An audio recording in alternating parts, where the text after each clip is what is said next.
What's up guys, how you doing? It is Sunday, which of course means it is random pick day here on FIFA 17 Ultimate Team. So today what I wanted to do was go with a slightly higher budget than I did last week. We went with like a very good entry level starter team last week, and I also wanted to make sure I changed the formation up for this one so that I don't always go with like a 4-3-3 option. So I had these things in my head.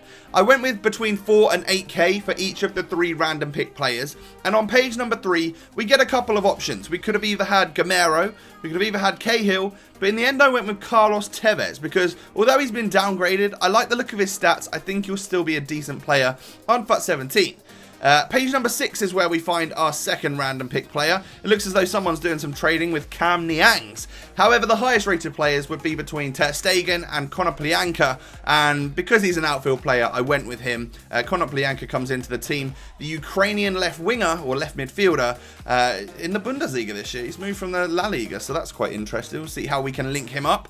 And then on page 9, I could have either gone with Jimenez, Begovic or Bellarabi, and again, I really wanted to use someone slightly further forward, so I went with Bellarabi, and that's going to be difficult to hybrid because we've got a left mid and a right mid from the Bundesliga, so normally you would have 2 different leagues if you're trying to make a hybrid. So we'll see what we can do, but the formation I've gone with today is the 4-5-1. I figured maybe we could isolate the left mid and right mid and to the left back and right back, and then we'll go with different chemistry and different hybrid throughout the middle of the squad. So of course this is where everyone's going to play.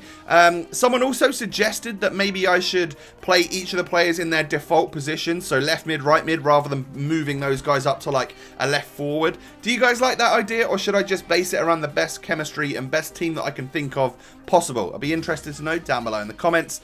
This is the starting 11 that I've actually gone with today. We've got a few different leagues, a few different nations, and I think it's also no links wasted. Let me know, any of you guys that are hardcores on that, because I think it's NLW.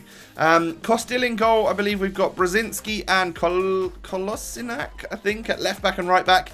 Dante and Marquinhos. You guys might be a bit worried about Dante, but don't be. He was a solid performer in the team.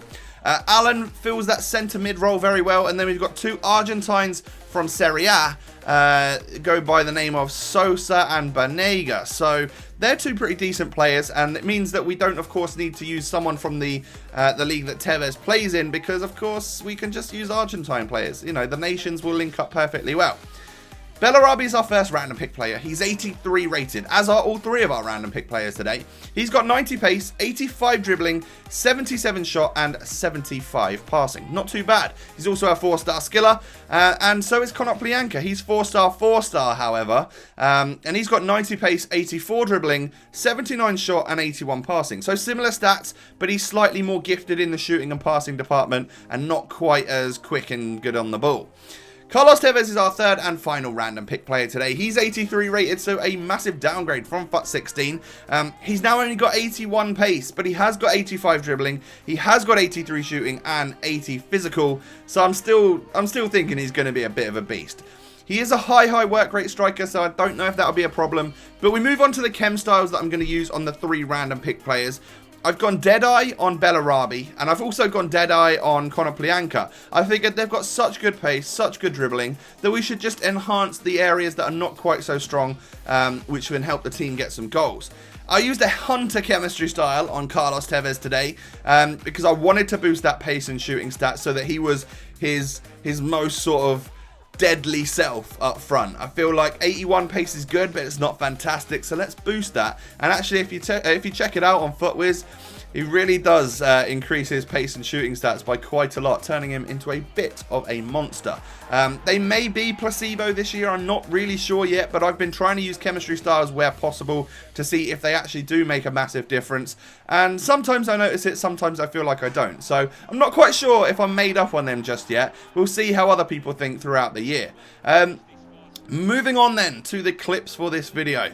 I struggled a bit, I'm not going to lie. I think the 4-5-1 formation isn't very good for a playstyle like mine. I think I'll say that. As I've said to you before in, I think actually yesterday's video I said it, I like to either have like 3 centre mids, so a 4-3-3 or a 4-3-2-1, something like that.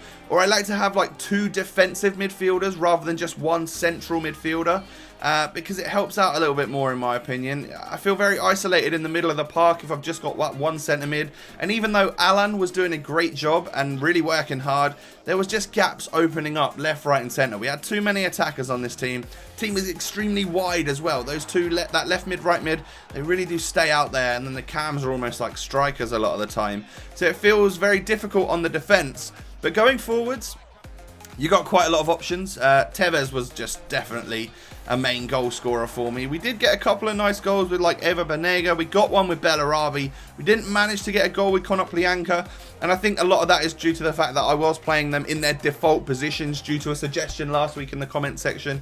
I think someone wanted me to make sure I played them where they normally play, because it helps out a bit when actually rating them, because last week I played like Kagawa at CM rather than a central cam, and he didn't do quite so well for me. So I don't know, let me know what you think. There might be weeks where we get one who's a default right winger and then a default left midfielder, so we're going to have to switch one of them to either a winger or a mid, but you know, I'll cross that bridge when I come to it.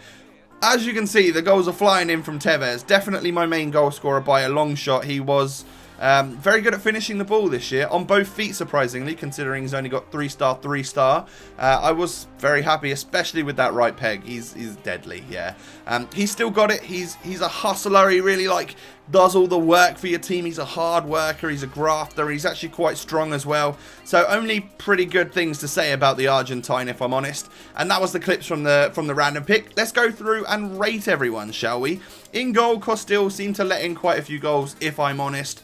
However, the defence was actually quite solid, so it was more the goalkeeper's fault than any, I think, and maybe that gap in midfield playing a bit of a problem. I actually loved Dante as a centre-back. I have used the Anchor Chem style, so I've boosted his pace slightly, but I think he was absolutely great. Way better than Marquinhos, even though he's a lot slower. Alan, I have to give him a bit of a rating because he tried hard, but there was just so many gaps in the middle of the park. It was unreal. I really like both Sosa and Banega. They did great job for me. Banega is just a bit of a beast this year. He's got really good stats, nice 4-star skills as well. So if we're going to rate Konoplyanka on his performance at left mid, he got slightly involved, but not too much. So I'm going to give him a 4-star value for money. I think he did a pretty good job. And a 7.5 out of 10 is above average, but not fantastic. I got on slightly better with Bellarabi. He's going to cost you, I don't know, 5,000 or 6,000 coins. And for that, or maybe even less than that, I think. For that, I give him a 4-star value for money. That's a decent value for money on a player there. However, you can go cheaper if you want. And then an 8 out of 10 because he did better than Konoplyanka, but still not perfect. You know, he didn't get that far involved. Tevez then, he did very, very well. More than a goal a game. He got a couple of assists as well. Loved him. 4.5-star value for money. He will cost you around 5,000 coins and is slightly difficult on the links. However, a 9 out of 10 because a solid performance, great goals, and definitely my main goal scorer. And just an all-around good player on this game. I wish he had better skill moves, of course. I wish he was a little bit taller. I'm not going to go into the song. But overall, a solid player, a great team. Although I wish I could use all of these different players in a slightly different formation. Maybe build this team, switch the formation up in game. I don't know. Let me know how you guys get on with 451 down below in the comment section. And also don't forget, whilst you're there, to smash a like on the video, to subscribe to my channel if you're new. And of course, don't forget to have an amazing Sunday. Continue on that weekend league hype if it is still available. And if you guys are looking to get some nice rewards and prizes, because they could be big on FUT Champions. Enjoy your day. Have a good one. I'll catch you next time, guys. Peace.